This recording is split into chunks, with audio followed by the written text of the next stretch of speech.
anyway, that was the particular temple where we were. This temple guard insisted that we stop meditating, and he threatened to take away our Egyptian guide's license if we didn't do so immediately, and would have cost him a lot of money as well. So there seems to be a move around the globe, actually, to keep people away from sacred sites. I believe that. Now, Zahi Hawass, who comes out and claims, he's the general secretary of the Giza Plateau and head of the Egyptian culture, and he comes out and he, of course, tries to dismantle any conspiracy theories or new Egyptological thoughts on the pyramids, saying, no, they were constructed by men, and that they had no signs or any ideas of ancient civilizations, that he doesn't believe in any of this. And yet, on October 10th, he was at the Association for Research and Enlightenment meeting with Edgar Cayce's group discussing Atlantis. Really? Yes. Very interesting. Well, it's a strange puzzle. I do want to say that right now there's a whole controversy going on with a group that's called the Giza Geomatrix Team. And I've done several interviews with them on audio and had them on my own radio show. I have a radio show, by the way. Yeah, sure, promote it. So it's on Fridays from 11 a.m. Pacific time to 1 p.m. every Friday, and I have some wonderful guests, and I encourage your listeners to tune in or to even go to my archives and listen to past shows, because they're well worth it. Yep. But at any rate, and that is on Argue Sug Radio. It's a radio station out of Holland, and it goes worldwide on the internet. And I also may be expanding my reach, so that I can reach some more local areas in the U.S. On satellite and via, AM and FM in the near future. But at any rate, the Giza Geomatrix Team, like I said, was interviewed by me. At this time, there's a whole sort of effort. There's been, a newspaper article written, I believe, for Zahi Hawass or on behalf of him, in which he accuses them of going into the pyramid or to the plateau and doing GPS surveys and things like that in which they didn't have a permit to do. And there's a whole controversy going on right now about that. The Giza Geomatrix Team also has a fabulous website that I encourage people to visit with tons of information. In fact, there's more than one site associated with them, and you can find their information on my website under my interviews page, and you can also find some links to their site there. My website is projectcamelot.org for those of you who don't know my work and our work. But anyway, I encourage people to tap into all of that, because people have to understand that as we move into 2012 and beyond, there's a very big emphasis on the power places around the planet, and in particular, certainly around the Great Pyramid and the Giza Plateau. Did you happen to notice any digs, anything that seemed suspicious? I'm certainly remember when they announced that they had found the Tomb of Osiris, and Zahi Hawass was down there, I think, with Maury Povich, and they had announced that they had found this deep, deep down under the earth, Osiris's tomb. And now with Zahi meeting up at the Edgar Cayce group, I'm wondering if they're not looking for the hidden records. Well, there's more than one thing going on there. What has been found is something called the labyrinth that I believe it was Herodotus talked about. And he was, I think, a contemporary around Plato, or perhaps came after Plato. At any rate, and that whole that's where some of the hidden records are said to be kept, and also the if you're talking about the Akashic records, then you're talking about what is hidden under the Sphinx, or believe the paws of the Sphinx is where it's thought to reside. So there's those two different supposed areas that are soon to be uncovered or are being uncovered at this time. It's said that the labyrinth, we interviewed Patrick Jarrell, and he told us about his trip into the labyrinth.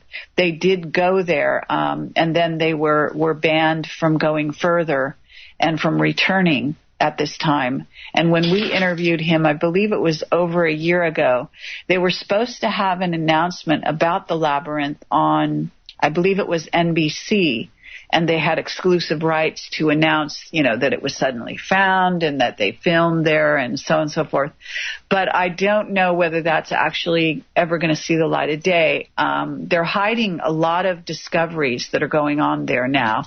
There's also, I believe it's Khufu's temple, which has been found and is being excavated. That's known information, but there is also supposedly somewhere hidden on the plateau a device which is supposed to have a huge, electromagnetic signature that even the military is unable to get close to because it has some kind of force field around it that is preventing the approach.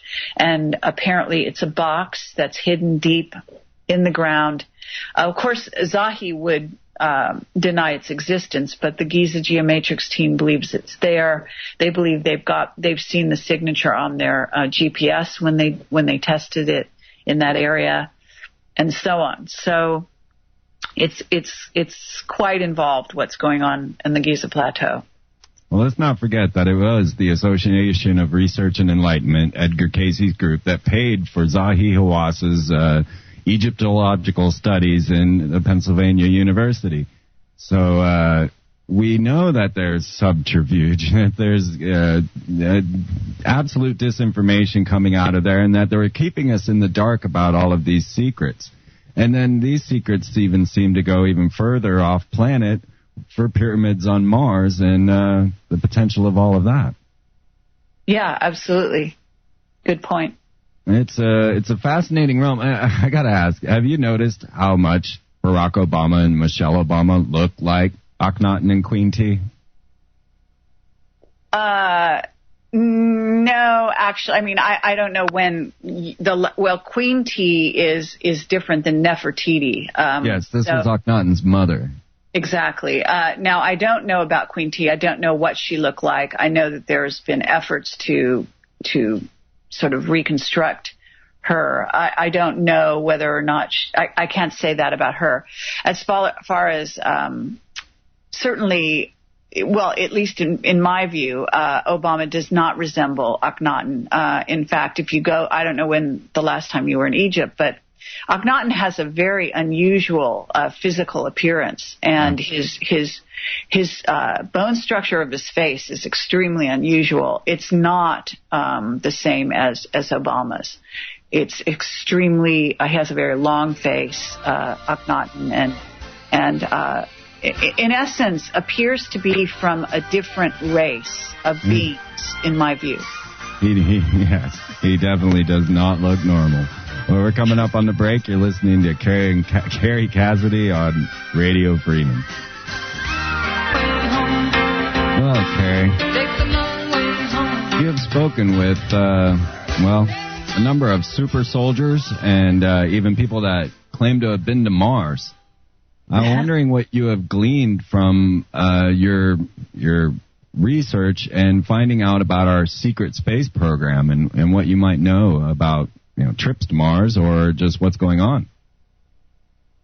Well, we've got a lot of information in that regard on our website, and different whistleblowers obviously are saying different things. One of our main whistleblowers, Henry Deacon, talked about having been to Mars and worked there as part of Black Projects, that he took a kind of a jump room. He went into an elevator and basically ended up on Mars, and that you could go there in essence for lunch, is what he told us.